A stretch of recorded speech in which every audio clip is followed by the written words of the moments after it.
All right, Chelsea fans, welcome back to another episode of the London is Blue podcast. As always, your host, Brandon. No co-host because it is a Matt Loss special. Matt, how is it going? International break time. Have you gotten your nap in yet? Well, usually I'd be going away to with England, but we didn't get enough passes for Naples. The Italian FA are quite stingy, so I'm sitting at home. But that might be a good thing because with my other hat on of covering Tottenham, I might yet have a very busy end to my week. So yeah, I'm probably good where I am in London. Thanks. Yeah, I was laughing before. It seems like, because you wrote the piece on Tottenham and the mentality, and they haven't won trophies. They've had these great managers, and I'm assuming you're getting a bunch of aggro as anti-Spurs. And I'm sure it happens when you write something Chelsea fans don't maybe like. You get a bunch of aggro that you're anti-Chelsea. Yeah, although it's funny, you write some things that that are obviously have a negative slant on them at a negative time for the club. But yeah, some things people agree with. Actually, that Spurs article, I mean, it was an incredible stat. The last 10 permanent managers Levy's employed in 20 years, they've won 61 trophies between them before and after managing Tottenham. And at Tottenham, they've managed to win one trophy. But the piece actually got a lot of people agreeing with it. I think Tottenham fans are having to accept the reality of the situation. But you're right.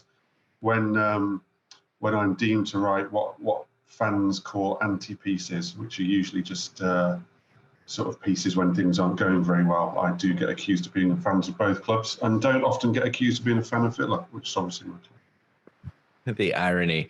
Like I said, Conte had a huge falling out with Chelsea. He's having a huge falling out with Spurs. Are there any parallels, or is just Antonio Conte being Antonio Conte? Yeah, look, there are parallels because there are parallels to be drawn at all the clubs he's managed, because everybody knows what Conte does, and some people criticise him for it. Other people understand it's just his way. What he tends to do is go in, have a big impact, and then obviously make big demands to go with that to then what he believes he can follow through. I have some sympathy with him because I think in Conte's mind, he always looks at some other managers who he always believes have been given greater opportunity than him. I think probably Pep Guardiola would be at the top of that list. Whereas he felt he's always forced to fight for things and sort of fight with what he feels aren't quite the best tools. Everyone will have an opinion on that. But so there are some similarities to be drawn, yes. All right. Well, let's go ahead talking about some of the Chelsea stuff. Look, we were riding high into the international break, unfortunately letting Everton back in twice, ended Potter's 3-game win streak. It was 4 unbeaten, there's silver linings in there, and it turned it into, like I said, the undefeated streak. How is the mood around the team and Potter, obviously pulling Real Madrid in the Champions League? How are they doing kind of post that little hiccup? Yeah, well, post the Everton game, in the immediate aftermath, which is when I last saw them, it felt like a defeat. Graham Potter was trying to remember the positives, and there were positives. The overall performance was pretty good.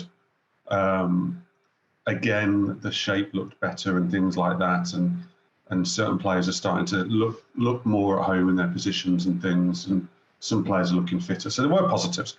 But the nature of it felt like a defeat, and the fact it was to Everton and a team they should beat at home. As you say, I think that they are 4 unbeaten. I think there is still some momentum to be taken from that run for when they restart after the international break. But it was a down feeling for sure, and understandably so, because if they could have gone in with the 4 wins, I think that the interesting thing now is when they come back is when we're going to really see how much progress has been made, because they've got a tough run of games up till the end of the season now. And they still, I don't think, have beaten a team in the top half or above them or something, so they need to put that right. So, they were feeling down after that Everton game. Yeah, well, I mean, it definitely felt like that. Obviously, having the lead twice in losing it against. But look, when this part of the season and you play teams towards the bottom, when you have 10 teams in a potential relegation battle, they're going to fight to the end. And that's what we saw with Everton, that, they're fighting for their jobs. They're fighting to keep that financial payday up because they go to the championship. It is a lot different. drawing Real Madrid with City and Bayern on the other side of the Champions League. Look, I spoke to some people in the club about that, and actually, the day of the draw, there was genuine, real excitement. The view wasn't, oh shit, we've drawn Real Madrid and we might face Bayern Munich and Man City. The view was, this is fantastic. This is a great draw, and imagine if we win the Champions League now. We'll have won it by beating AC Milan twice in the group stages, Borussia Dortmund, Real Madrid, and either a Bayern Munich and a Man City, and then whoever came in final. I mean, the list of clubs would be absolutely fantastic. And actually, this was before the Everton game, which obviously brought a little bit of a low. But on the day the draw was made, I promise you, the only feedback I got was genuine excitement and no sort of licking wounds or feeling sorry for themselves. They're you know, the owners are here for this. This is what the owners are here for. The owners are here for games against Real Madrid. The owners are here for games against Bayern Munich. The owners are here for games against Man City. As we saw after the result against Everton, Todd Boehly does not enjoy draws with Everton or probably games with Everton. So that I even with that Everton game, I still think they'll be excited about the Real Madrid match. I would say about the Everton game, and I think we touched on this in the match reviews, it wasn't the stale run of games where Chelsea were going sideways, offered nothing. I mean, the vertical passes are still there. It's, you know, a bit of a lack of finishing. And honestly, it was just a lack of defending on the day is what hurt Chelsea. And Matt, I would say that you're maybe not the favorite of the goalkeepers at Chelsea, because this summer you talked about Mendy's distribution and you said he gave you the cold shoulder in the US. And now you wrote an article about Kepa maybe having a ceiling that Chelsea need to get beyond. I understand. I didn't think my piece about Kepa, I thought was relatively balanced. I tried to be fair to him because I think Kepa has improved, and I don't think he's had a bad season. I think he's had at times a good season, and I really respect his attitude. I think his attitude and character he's shown throughout his Chelsea career, particularly since that League Cup final when he refused to come off the pitch. But in fighting back from that and fighting back to win his place back and going through some very low times, I actually really respect him. But I also feel it's worth being truthful about my opinion, and no one has to share my opinion. But my opinion is as you say, he has a ceiling, and his ceiling is not high enough for a club of Chelsea's, a club with the ambition of Chelsea. It just isn't. And I think the proof is there. I think it's quite hard to actually argue against, to be honest with you. I mean, the proof's been there for years, and it's still there. I mean, we see it with our own eyes. Yeah, and I think, you know, even with Mendy, you know, obviously went on the most amazing run to win the Champions League. I mean, he was in the form of everyone's life to that. We didn't get to see the same Mendy in the following season, and now Kepa's kind of gone in. And while things were good for the most part, Everton, I think, just kind of reminded everybody that Chelsea should probably be looking for a goalkeeper. One thing you did bring up, though, was the Courtois exit. I don't think we've talked to you about that. I think our kind of pod hangouts started after that. It was a wild time. They knew he wanted to leave. Marina held on for hope, and then it was too long. And then we backed ourselves in the corner and bought Kepa for 72 million, or, you know, whatever it is, on a 7-year contract. He's now out in 2025 of contract, which Mendy is as well. Interesting. How did you read the Courtois situation, and kind of from a fan's perspective, you know, it kind of seemed like Chelsea should have had better grasp on that. Yeah, I mean, I had sympathy with Chelsea over that because Courtois, and I'm having to obviously go back in my memory a little bit here, but as I remember it, Courtois sort of kept dangling hope in front of Chelsea. He kept leaving them with the impression he was ready to sign, and then not signing. Now, I can't quite remember why that would have been, if I'm honest with you. I wrote a lot about it at the time. I remember there was a spell where I was writing Courtois stories every week. In terms of Chelsea were going back with a new improved offer. Courtois was looking like he might accept it. Then all of a sudden, Courtois wasn't accepted, blah, blah, blah, blah, blah. Chelsea made good offers to Courtois. I mean, his situation with Salah and De Bruyne is different because Salah and De Bruyne left because they weren't playing and weren't being given opportunities. and the club or the coach at the time weren't showing enough belief in them. Chelsea was showing belief in Courtois. They were making him big offers, but it proved that he was really waiting to see whether Real Madrid would actually make that move for him. My criticism of the club of it is they let the situation run too long, and I think people involved would maybe sort of agree with me on that now, that they should have probably been decisive earlier, because by the time they got round to sorting the situation out, they were in all kinds of trouble. I mean, someone once described it to me that the water was up here on them. They were drowning, basically. They'd let the water get too high, and then they panicked. So people forget that in that same summer, the first goalkeeper Chelsea actually went for was Alisson Becker. He was the top target. And ironically, the reason they didn't get Alisson Becker was because Liverpool made him the world's most expensive goalkeeper, and Chelsea didn't want to spend that kind of money. And then all of a sudden they were in an impossible situation and ended up setting their own transfer record on Kepa. So it was a difficult summer, and that whole Courtois, Alisson, Kepa thing was actually a really, really difficult time for them. And as I said before, it felt like at times they were slightly drowning. They'd let the situation run too far. But I stand by the fact that I think, and I know he's not popular with the fans, but I think losing Courtois is every bit as big as losing Salah and De Bruyne. I mean, for me, he's the best goalkeeper in the world at the moment. Yeah, he's had a really good run. Obviously, he's had some downs and he's come back and proven. So he's definitely one that got away. As we look at Mendy and Kepa, I was looking at Transfer Market, and I believe both of them, their contracts are out in 2025 this summer. Yeah. So the club are in an interesting situation. We've talked about, do they need to put Mendy back in at some point to get a run to see where he's at? What do they do with Gaga Slonina? Do they rate him that high? It sounds like he's done well for the dev squad. Yeah, they definitely rate him that high, but I mean, it's very tough to think about throwing him in even at the start of next season or anything like that. I would have thought, I think it's too early for that.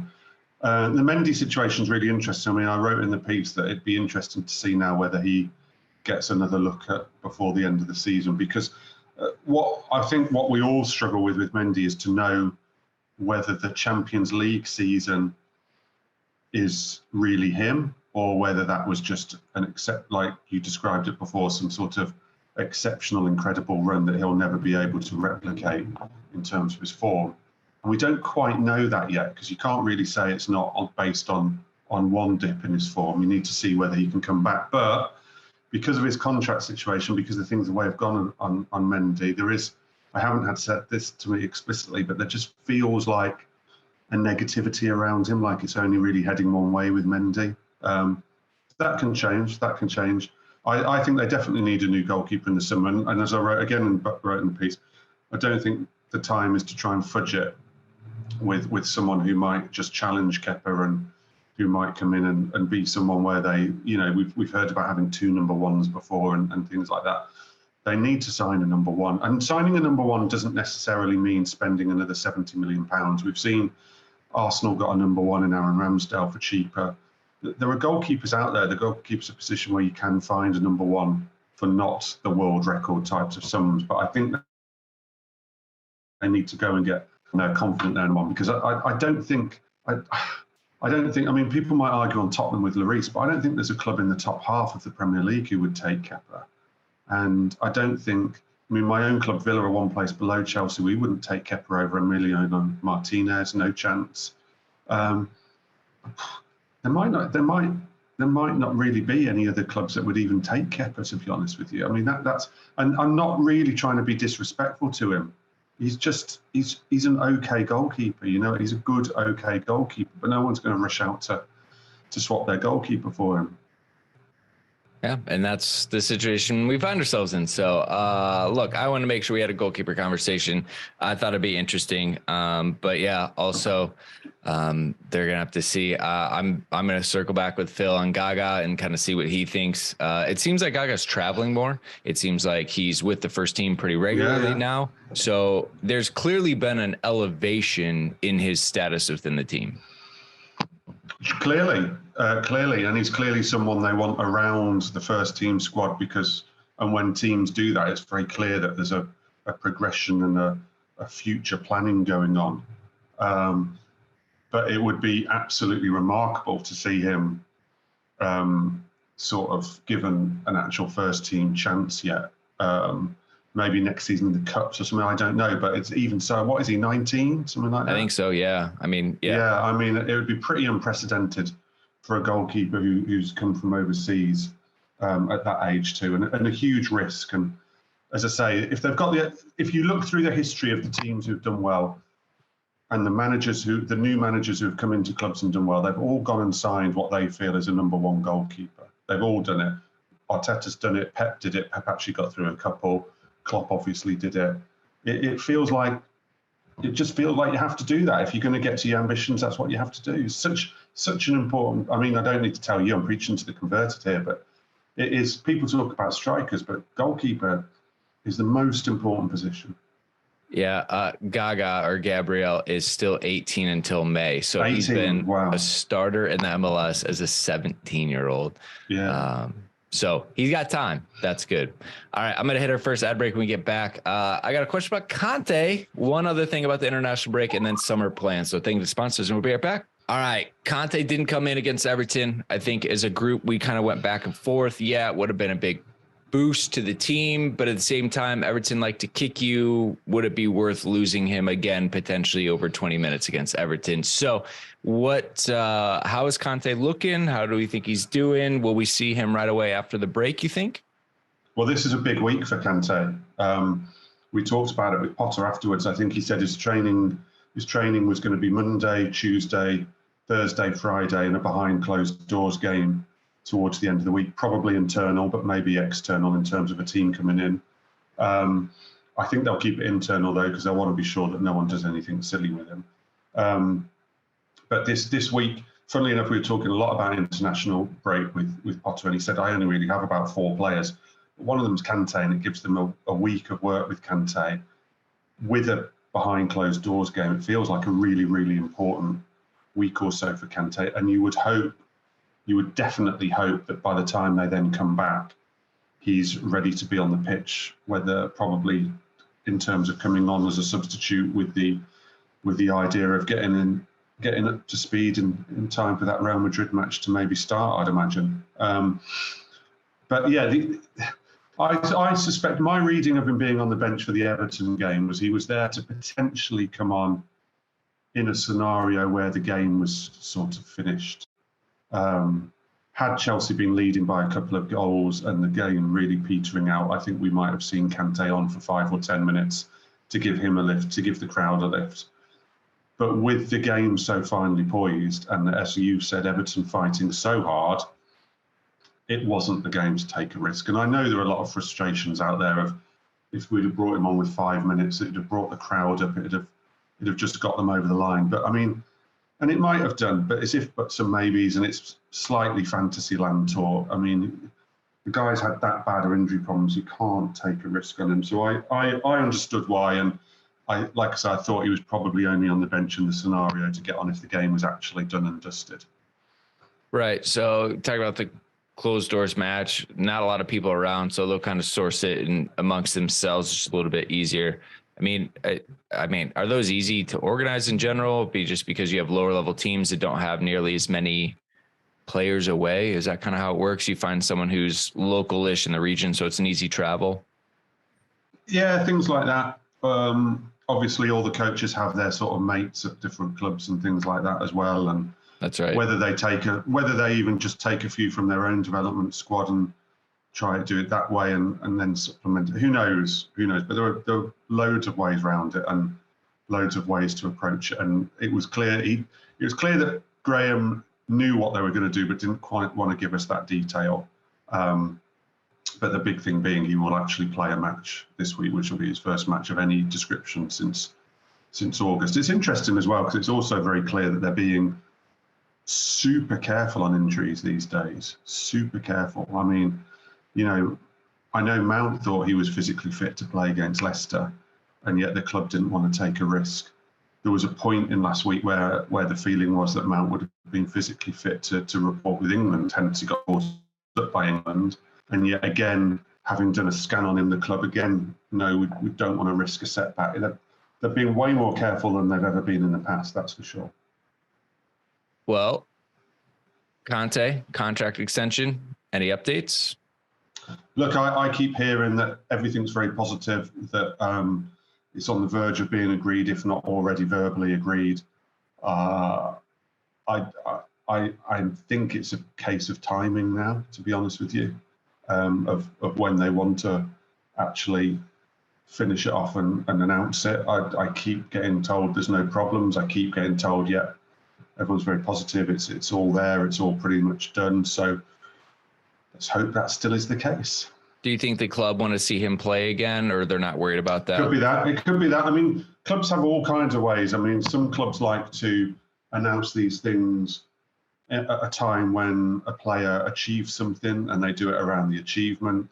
They like to sometimes, some clubs like to do it around a big game. They have all kinds of reasoning for this. They might want to just see him, as you say, play 1 or 2 games just to literally get that over the line before everyone sits down and just signs the thing and announces it. But yeah, the feeling is it's pretty much there, and that's been the feeling for weeks now, to be honest with you. So you opened the door. You said the lightning rod word, Mount. Yeah. We've talked about Mount so much, I don't really know what's left to say on Mount, to be honest. You asked me some questions, I don't know. I got you. What's left to say? It seems like people are twisting it per usual, that he's injured, he's not injured, the club have bad intentions, they're holding him back, this whole called up to England, but he can't play for Chelsea. Like apparently his side are briefing that he was healthy and fit and ready to play. We're getting to that point where like there's more noise around this than before, and it's like people trying to poison the water in some things. Is it as bad as what social media and a lot of people who say they know what's going on is, or do we feel like it's still on track? Mason just added someone to help his dad negotiate. It's never as bad as social media would make out. Look, the short and long of it is the longer it goes on without him signed, the more likelihood there probably is of them having to consider a bid in the summer. Because if he hasn't signed up in the summer, they're going to have to consider bids. He'll have 1 year left. That's the long and short of it. That's the fact of it. In terms of the to and the throw-in, I don't think that him employing a new agent sways it one way or the other. You can make an argument for both on that. You can make an argument for, oh yeah, that must make it look more likely he's going to leave. Or you can argue, well, in actual fact, the dad has never been an agent before, and in terms of negotiating with Chelsea, which has obviously been dragging on, maybe it's to help that. So you can make an argument both ways on that. And people will make arguments on both ways on that. In terms of his fitness, there is to and fro in. Graham Potter tried to explain a little bit the other day to us that he's got quite an odd problem. It's this kind of pelvic injury whereby he will go through spells of feeling absolutely fine, and then he will just get some pain again and he has to pull himself back again. I know from his own perspective and from the club's perspective, and this is regardless of what the future, he sees the run after the international break as being huge for him and huge for Chelsea. They've got huge games coming up. They've got tough games coming up. They've got a Champions League run coming up. He wants to be part of it. He does not want to set himself back by playing 60 minutes against Ukraine or 60 minutes against Everton and then find he's out for 4 weeks. He wants to be part of that run-in. Whatever you think about his future, whatever, he's desperate to be part of that run-in. And Chelsea as well, even though he hasn't been starting games and this is out on his future, are also desperate to have him available for that run-in. So that's where the fitness comes in. As I said before, they're being super careful on the fitness. There was a confusion around the England call-up. To be quite honest, I'm not really sure what's gone on because Chelsea have pointed the finger towards England. England have pointed the finger towards Chelsea in terms of why he was called up. And then within 24 hours, we were told he shouldn't have been called up. quite frankly, I don't know what's gone on there. But there's been a confusion, and there's been a dispute. Not between Mason and Chelsea, not between Mason and England, but between England and Chelsea. There has been a dispute over that. It happens. I've covered England for lots of years. We've had loads of disputes with Liverpool players being called up, pulled out, stuff like that. We actually haven't had many with Chelsea players. The weird thing with Chelsea on this one is that Chelsea and England clearly worked very closely on Raheem Sterling, because there were statements put out at about the same time about his fitness. It feels like there's been a confusion and a dispute around Mason, but that's between England and Chelsea, not between the player and anybody. Cool. It is weird because we haven't seen him for so long. Who comes out of the lineup? It's just starting to look settled. Well, this is it. It is difficult for that. And I mean, the Real Madrid draw actually brought back the memories. Mason scored that brilliant goal in the Bernabeu, and who'd have thought that we'd be here in 12 months where we're debating his future and debating how he gets back in the team. And yeah, for sure. I mean, as a Villa fan, I will be delighted if he's not available for the Villa game, because he always does well against Villa. Always does well against Villa. You're a Villa fan? So long may it continue that he sits on the bench for that game. But Mason is the kind of guy, and we saw it with England actually, who can, if he's on the bench and he's looking like, you sort of forget he's around. The World Cup was a funny World Cup with him, because he had a brilliant first game. He had a quiet second game like a lot of the team did. He lost his place, and people started, the online trolls and stuff again started to talk about, oh, Mason, not really doing it for England. People forget he came off the bench in that France game and immediately won the penalty that we all thought Kane would score. And you wouldn't put it past him to be on the bench for a Real Madrid game and come on and make an impact, because he has that ability about him. As you say, if you're actually naming the starting team at the moment, it's a little bit tricky to see where he fits in, albeit, were he available for the Everton game, I think he would have probably started instead of Pulisic, maybe, been given a go in that lineup. So we'll see. All right. Well, got to love it. Just shortly, it seems like the summer plans are starting to come into focus. We touched on Mount, obviously. Kovacic, he's recently become the captain, in the absence of Silva. I think it's really interesting what's going on with Kovacic, because I wrote the story that Man City have shown an interest with him, which is definitely genuine, by the way. Because Gundogan's leaving there, it seems like, right?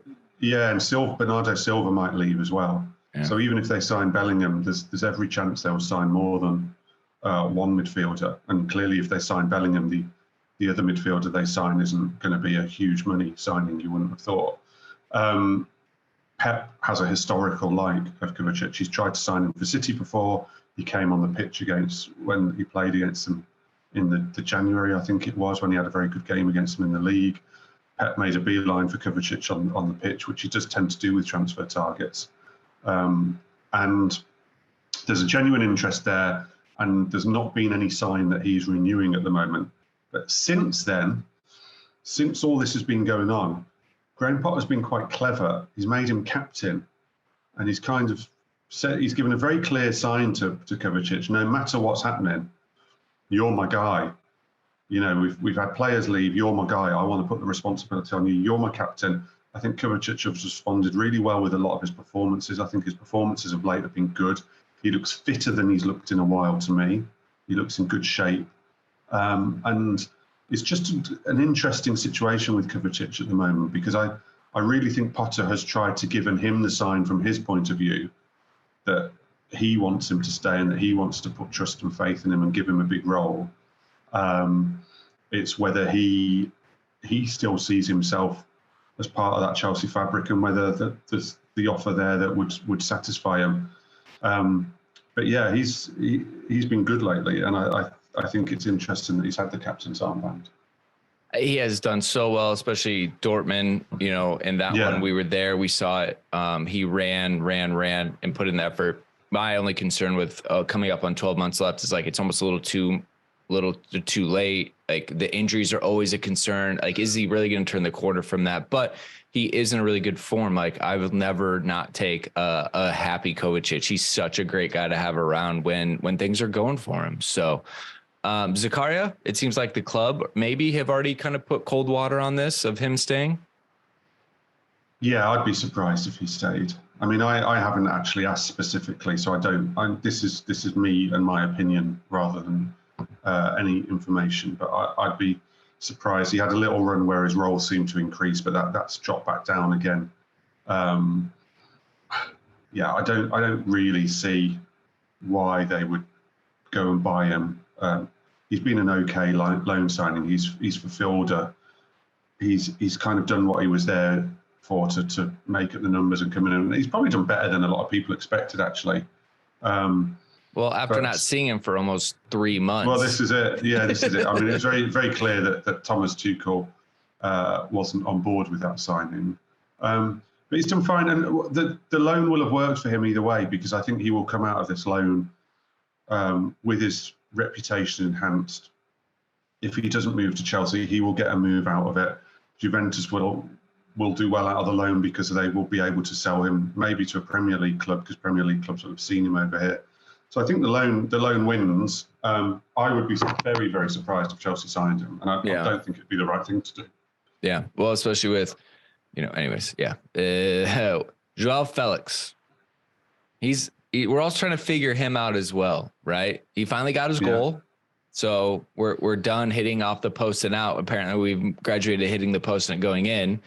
Flashes of brilliance. I don't think he has an XGA at all. As far as setting up other players.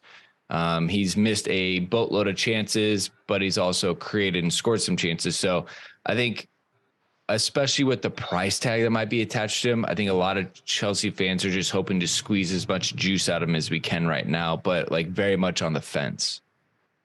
I'm on the fence too.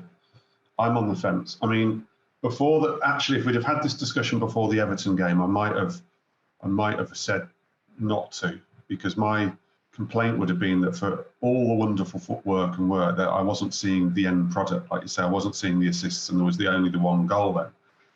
Now, he scored against Everton, which kind of puts me back on the 50-50 fence, and almost let's see how the rest of the season goes. I want to see more end product if they're going to sign him. I want to see more actual impact on the match rather than impact on the eye, because he's great on the eye. We could watch him all day. I love watching him. I haven't seen a player as nice on the eye and as good to watch at Chelsea probably since Hazard. But I haven't been seeing the impact in the match enough in terms of goals and assists for the amount of money. I mean, you at least have to pay 70, 80 million at least. And the wages would be huge. And there is the fear with him. And I always have this fear with loan players of what happens after the loan, because at the end of the day, a loan is a shop window, particularly a short-term loan. It's not a season-long loan. And a short-term loan becomes a shop window and an opportunity for someone to do it in a short space of time. And it's hard then to weigh up against whether you're seeing the reality of what the player will bring or just the best of what the player might bring. And I'm completely on the fence with it. Completely on the fence. Yeah. Let's see. And we've only also seen him because of the nature of the games Chelsea have had. We've also only really seen him against inferior opposition, or what should be inferior opposition. Let's see him against the top teams now. Chelsea have got a hard run of games after this international break. Let's see him against the top teams. If he can produce and actually impact matches against the top teams, then it'll be very hard for them not to. But on the other hand, people read this differently from the press conference. I read his Champions League press conference ahead of Borussia Dortmund as, if Chelsea don't make the Champions League, I didn't get the impression he would be keen to stay with no Champions League football. I got the impression that he would be only keen to stay with Champions League football. He's played Champions League football pretty much all his life. Yeah, it's a weird posturing game. Any updates on Pulisic? It also seems like the verdict is he's out this summer. Is it a clean cut? Is that? I think the verdict is certainly they will listen to bids this summer. Is he another one with 2 years left on his contract? I think so. Many other contracts with 2 years, but I think Pulisic is another one with 2 years. I think it's certainly a listen to bid summer. 2024. So he's actually getting close to 12 months left. Yeah, so that's even more pressing. So yeah, they'll be hoping for bids on Pulisic, I would imagine. I mean, certainly back in January, it was very much try and drum up interest for him from the World Cup. So I'd imagine this period again, let's see if they can drum up some interest. Because we all forget, we keep talking about, you just asked me about should they sign Felix permanently. They've got Nkunku coming in. That deal is done. Nkunku is joining. And he is not an out-and-out striker. He can play, he might end up playing, depending on where all the transfers end up and how the squad ends up, he might end up playing that sort of nine role for Chelsea. But he is not an out-and-out striker. Ideally, he's actually more likely to be one of the two behind a striker or something like that. And he is joining and he will start games. So again, you've got to add that into the mix of all these players' futures. Havertz has come into some form, but he's only got 2 years left. Yeah, fans would just love to see the consistent thing from him too. So exactly. Again, when we talk about Havertz, I've been very definite this season on I would sell Havertz, and I'm sticking to that. He will have to do it a lot more consistently over the run-in to change my mind that this isn't another Havertz flash in the pan rather than a big change of direction of his career. Yeah, I hear you. All right, last ad break when we're back. A little bit of future-proofing of the club. So thank you to the sponsors. Be right back. All right, Matt, when are we going to France and who are we buying? And then we got to go to Portugal, buy another club. Just the Tour de Boli, Strasbourg, which I'm sure is not how you pronounce it in French, seemed to be the first on the menu, an appetizer maybe. Yeah, the club aren't commenting on that.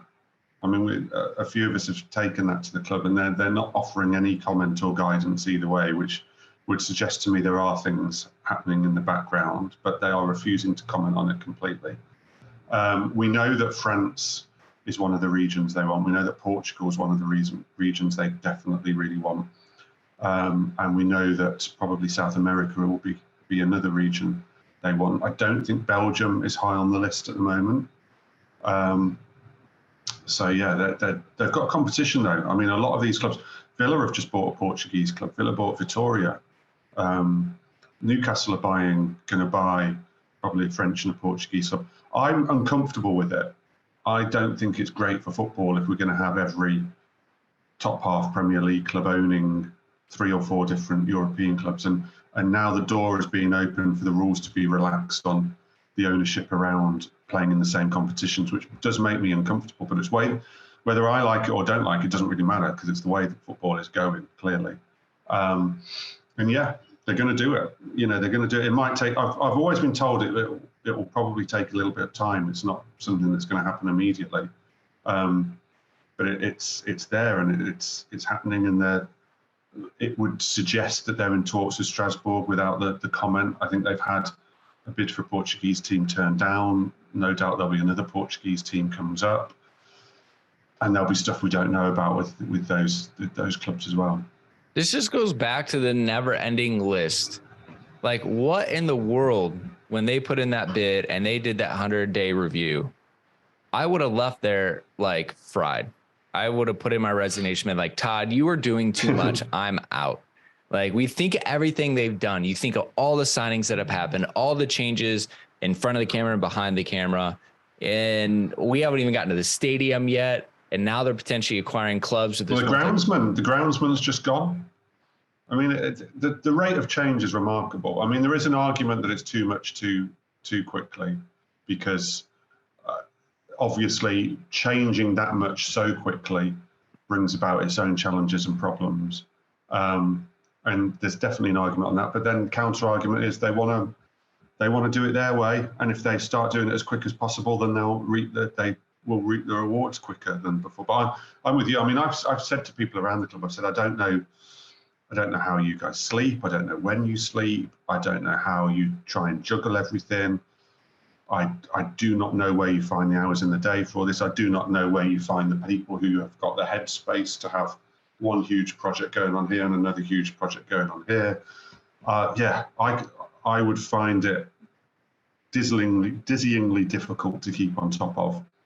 Even from a reporting perspective, I've stopped actually reporting on some of it just because it doesn't even feel like the constant change is a story anymore. At the start when they first came in, people leaving here, there, and everywhere was a good story because it was all new, and the fact that they were changing things so quickly was interesting. It's just what they do now. If you hear that someone's gone now, unless it's a really big personality, that's what they do. That's what we kind of expect. This is what they're in the middle of doing. It's not even news as such. They've turned it into not being news. You've stopped tallying on the board. Yeah, exactly. You've almost got to pick and choose your stories around Chelsea these days, because trying to do them all you would just be writing about them 24/7 and getting into such minute detail. Yeah. But yeah, they're trying to do everything at once. They are trying to do everything at once. Well, the last one, stadium development. We talked about it live at Classic Football Shirts when over there. We talked about it before. It maybe seems like there's a little bit of more light being shed onto the interim plans.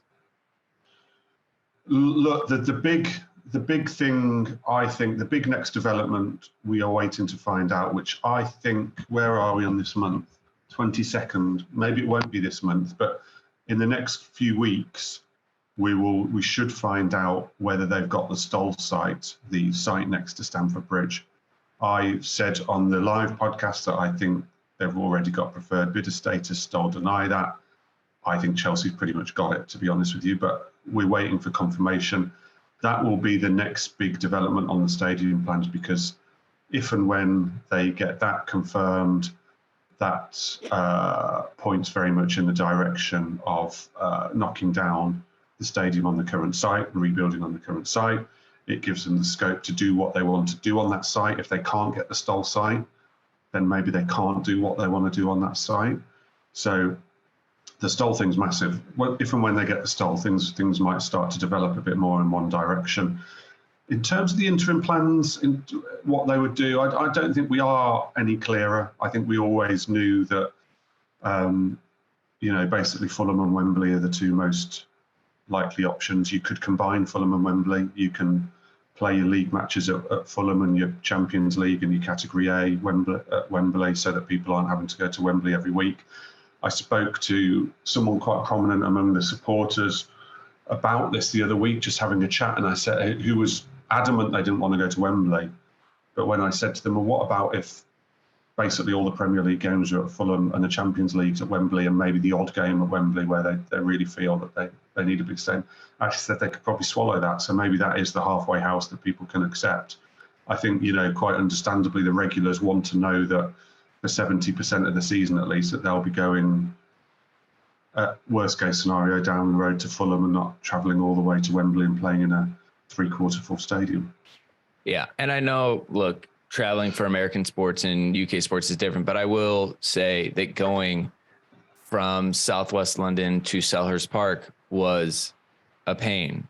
Like, Chelsea fans going to Selhurst Park just for an away match was a tremendous hassle. I mean, we couldn't get out of there after the women's game against Arsenal. And like, those are the localisms that kind of happen. And like, these are the Wembley is the worst. Wembley is travel wise, it's the worst. Which is horrible. A little bit ironic, but yeah, like the fans, like they're already committing a lot of time to go to Chelsea. They built their lives around it, and to have it be so disrupted, like they are legitimate challenges, and heaven forbid there's a train strike or anything else that gets in the way. But like getting a cab is unbelievably expensive, and also sometimes not as fast either. Yeah. I mean, getting a cab for anyone who sort of has to do regular journeys in London is just not really. I mean, I tell rich people, just because of the job I work in, I get to talk to a lot of rich people. Unfortunately, I'm not a rich person. And they get driven everywhere. And I say, what are you doing getting driven everywhere? Getting driven everywhere in London's the worst thing ever. The traffic's horrendous. Roads are shut the whole time. It's just the worst. It's the worst way of getting anywhere. So you're so reliant on the public transport. I've got to say, I am telling you for a fact that were the club to go purely to Wembley for 4, 5, 6 years, they would lose a lot of fans. And quite understandably, a lot of match-going fans would just stop going, because it is. I've done it for 18 months with Tottenham before. I obviously go just through my job covering matches to a lot of the cup finals and England matches. Travel-wise there, it's horrendous. It's a horrible journey there. It's horrible to get in there. It's horrible to get out of there. It's okay. It's, if you're going for a one-off cup final, it's obviously fun. But if you're having to do it week after week, it's the worst. And people might play their tiniest violins ever listening to this, but honestly, if you've done it and experienced it, and like you say, you've experienced it on going to Crystal Palace, it's just a drag. And the thought of people having to do that for years, it would stop people going. I'm absolutely convinced of it. Yeah. No, I hear you. So, well, yeah, I mean, Bully, but they're going to keep cooking. Apparently there's no rest for them, but we are, Matt, we're going to chill out a little bit. We're done. Thank you for joining us. Hope you enjoy your international break, sir. Yeah, I fear when you say we can have a rest and you call it an international break, I think Tottenham are going to ruin any prospect of that personally. But I feel like you could have done some pre-work on that after the press conference and the flight of Antonio Conte fleeing the country. Yeah, it's something, isn't it? I think this is the first case ever. And I think another reporter called Jack Pickbrook first used this on Twitter, but I love it. First case ever of the dressing room losing the manager. Interesting. Usually the manager loses the dressing room. First case ever of the dressing room losing the manager. That's wild. All right, we'll figure it out. We'll let you take care of that. That's Spurs' problem. But anyways, Matt, thanks so much. As always, check him out. Links in the description to all of his brilliant articles. We'll be back with more content later this week. So until next time, Chelsea fans, you know what to do. Keep the blue flag flying high.